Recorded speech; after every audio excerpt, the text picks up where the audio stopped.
2 দফায় তদন্ত করা হয়, কিন্তু সমস্ত ডকুমেন্ট উপস্থাপন করা সত্ত্বেও তাদের টাকা ও ক্ষমতার জোরে আমার বিপক্ষে প্রতিবেদন দেন, যা হাস্যকর।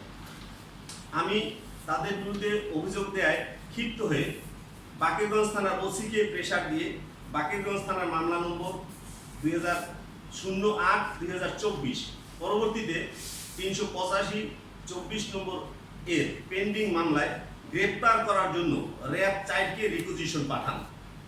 তার আলোকে র্যাব 4 গত 29/9/2025 ইংরেজি তারিখে আমাকে ঢাকা থেকে গ্রেপ্তার করে পল্লবী থানায় হস্তান্তর করেন এবং পরের দিন বাকেরগঞ্জ থানা পুলিশ কোর্টে হাজির করেন।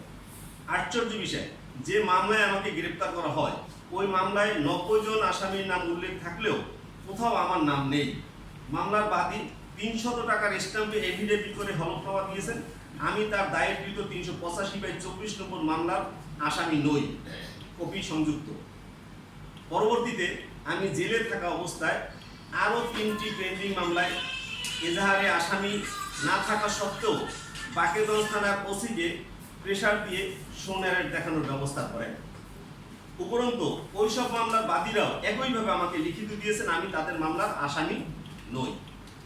এই মামলায় আমার যাতে জামিন না হয় সেই জন্য শামীমুজ্জামান তার ছোট ভাই অ্যাডভোকেট মোহাম্মদ সালাউদ্দিন রিপন ও অ্যাডভোকেট ফয়েজ ইমাম রকি বরিশাল কোর্টে সশরীরে থেকে তদবির করেন, যার অকথ্য প্রমাণ আমার কাছে আছে।